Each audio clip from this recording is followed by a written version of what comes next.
We'll open it up for any questions that you may have of the mayor or the colonel or myself on this topic. Can't underscore enough, and we're going to continue at it.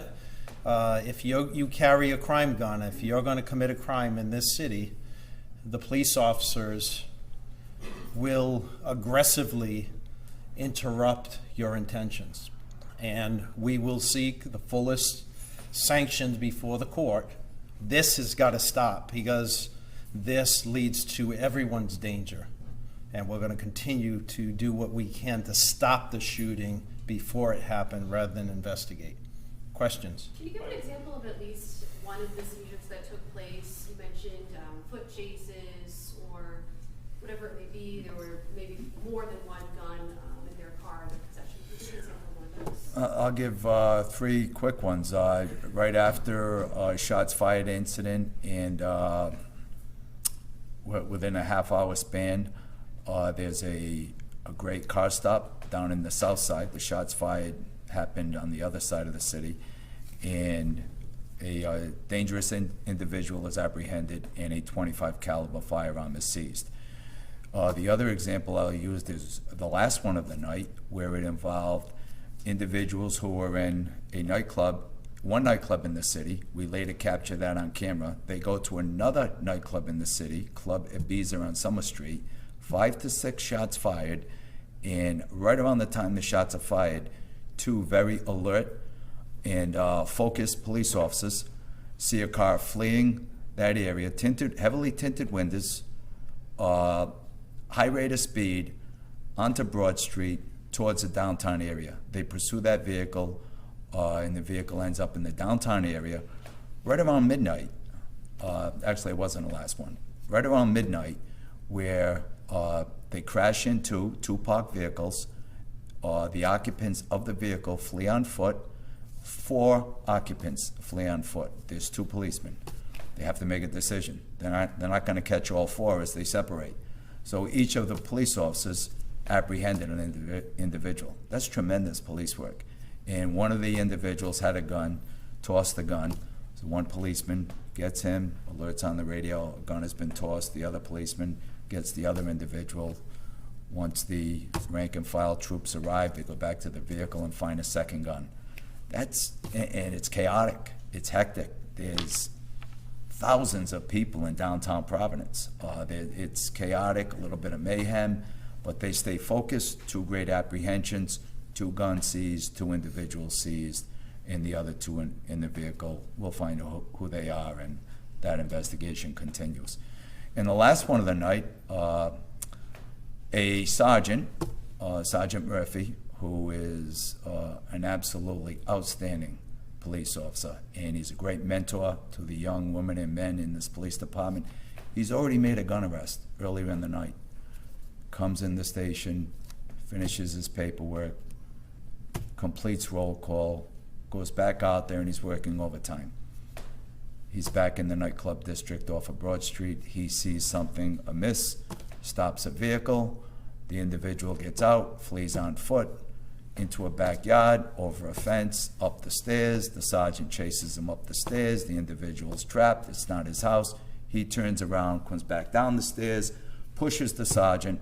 The sergeant goes over a railing, gets back over the railing, chases him, apprehends him, and he had seen him toss the firearm. As other officers end up on the scene, they seize the firearm. That's police work. That's like unbelievable, outstanding police work. And those are only 3 of them. And I could get into more of them, but it's just really good, strategic police work. And more than anything, more than training, it's experience. These young women and young men in this department, and it doesn't take them long. Some of these young women and men out of this last academy are involved in the mix. And already, since they graduated in October, they've been on 6 months. Several of them have made several gun arrests. That's outstanding. Can I ask about the LPR? What is the, how are we going to be creating the rules for that? What is the process for that? Sure. Real quick, we will develop a strict policy and go to school on other jurisdictions, both locally and nationally, who've deployed and employed LPRs. But, you know, we're still going through that process. But we'll make sure we'll have a policy, and I can guarantee you there will be audits on a short basis, and the proof will be in the pudding. These will be used for criminal events only.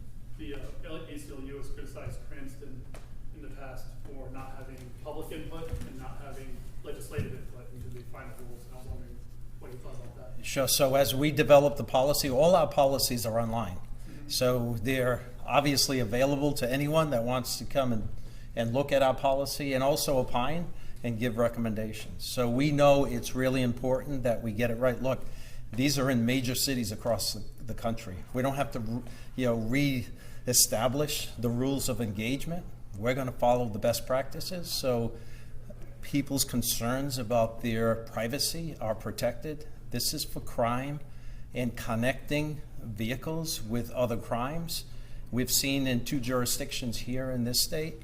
It is a great tool for law enforcement, and we know other major cities in this country have deployed it, and it's going to have a big impact on our ability to solve crimes going forward. Thank you. Any other questions? Yeah. So you're gonna go through a process of RFPs and stuff like that, as to how, who you're gonna work with and.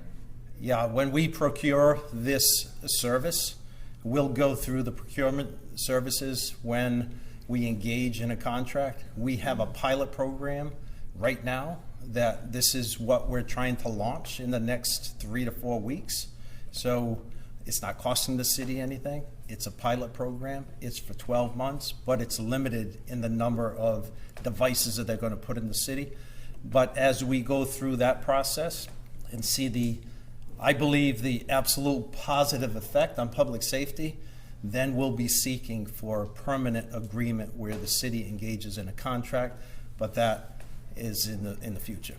You don't know, how many cameras, can you say at least so many or no more than so many? Well, you can put as many cameras if you want to pay for them, obviously, but beginning, it'll be about a couple dozen devices that read plates. But that is no cost to the city, and it's for 12 months. I also just, on another note, the mayor was talking about reduced, sort of an improvement in some of the numbers. I think we're talking about shootings, homicides. Just wondering, do you have any numbers you can share with us on that? Yeah, we can get you all the up-to-date numbers. Yeah, year to date on shooting incidents, on shooting victims, and on homicides as a result of shootings, they're all about 50% down from last year. We'll send you all the data.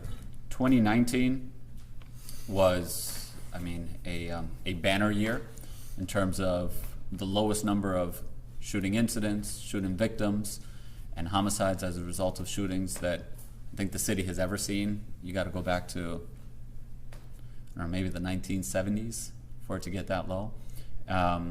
In 2020, it started off just as slow, and then at some point, it's like the dam broke. This is in the middle of the pandemic, and we just had a very, very tough 12 months after that. We're still trying to make sense of it all.